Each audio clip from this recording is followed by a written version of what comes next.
Um, it's a little weird to listen to Andrew Yang when he's talking in a room full of people. It's very big, it's loud. The way he yells and shouts, I think he should modulate his voice a little bit. But man, he's happy to be there, man. You always see Andrew Yang, and he's happy to be there. He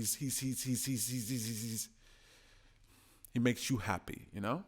That's really good. As a leader of a political movement, you know, you want your people to be happy, especially if you're the underdog. You want your people to feel motivated and happy. And when they see you happy, then they're far more likely to be happy. So I'm glad that guy is wearing it out on his sleeve.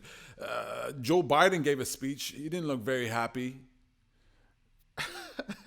Sometimes, actually, I'm remembering Joe Biden in the climate change forum on CNN the other day. He really looked upset. He looked like angry with the crowd. He looked angry with everyone.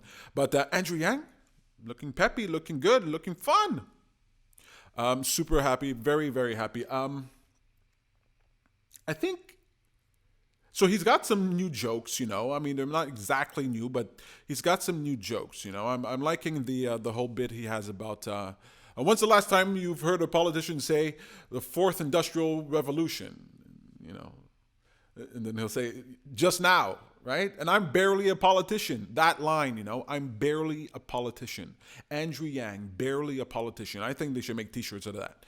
Because that's fantastic. Barely a politician is exactly what I want to hear. I think a lot of independents want to hear that too. So I like that joke. And then he has one of my favorite ones that I've been hearing recently is, and he didn't exactly say it. He said it kind of halfway in the New Hampshire speech, but he said, what does he say? He says, my first thought wasn't to run for president. My first thought wasn't to run for president because I'm not crazy. I really like that because I'm not crazy. It really acknowledges, you know, the position that he's in. He's a long shot, you know. He's the underdog. He's not likely to win. And people, why are you running? Why would you run? You must be just looking for attention. You must be just looking for some money. You just must be showing off, you know. But he's like, no, I'm doing it because I want to solve a problem. Otherwise, I wouldn't do it. I have a wife. I have kids. I got things to do, you know. I'm not going to run for president. What a tough job. I used to wonder why more people didn't run for president. There was a lot of talented people before Trump. I used to wonder why aren't people. And then you dive into what it's like to run for president and to be president and what happens to you. It's like, who needs that trouble? You know, who needs that nonsense? So yeah, but he does. I do think Yang needs a new closer. Right, that an Asian, the opposite of Donald Trump is the opposite of Donald Trump is an Asian man who likes math. That's a little, I really love it. I think it's great, but we've heard it a million times. So you need a new closer. All right, when comedians they perform and they do their comedy special. Before they do the comedy special, they can perform the same jokes over and over. They go to different clubs, different audiences. You do the same joke over and over, right? It's no shame. He's saying this joke. He's being recorded, so I've heard it 100 times in different videos. So there's no shame about it. A lot of people hearing it for the first time. But he said it on the big stage, I think twice. He said it in interviews. People were referring it to him. So now it's like when you do your comedy special. You've burned your material, man. And of course, he's not going to write a whole bunch of new jokes, but he needs some more jokes, okay? He definitely needs a new closer. He needs a new closer, I believe. I don't know. I don't have one. I'll try to see if I can come up with one. There is a joke that I do. This is kind of a variation on a joke that I do. And I say, what is it? What's the joke again?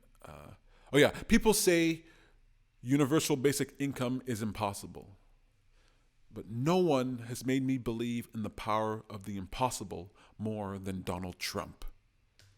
Right? If that guy can become president, you can get $1,000 a month. I don't know, is that a joke? It's a modification. The way I tell the joke is a lot better. There's a whole context behind it. But whatever, man. Whatever. Get off my case. I'm trying here. If you got a joke, man, send it to Andrew Yang because he needs some, all right? All you joke tellers out there, write some Andrew Yang jokes. I'm going to try to do that here tonight and tomorrow or something and get some jokes into Andrew Yang. You know, that's a way that I can help. I don't hear a lot of people talking about the jokes he does. But jokes are good. When Donald Trump does his rallies, people describe it as being at a concert, as being in a show, as being a comedy show. That guy is riffing and going on script and off script, and he's funny, right? Now, look, people say he's funny, and I've watched Donald Trump's rallies, and sometimes I think he's funny, but mostly I think it's just ranting. But, if you like that, if you like what he's saying, if you're in that zone, then it's got to feel real good. So telling jokes, I think, is important, especially in this day and age with media the way it is. A good joke goes a long way. People really connect to people who can tell a joke. So let's get him a new closer. I think I love the joke. No hate on that joke. I love it, and he's not a joke teller, so that's not his job. But let's get him another joke.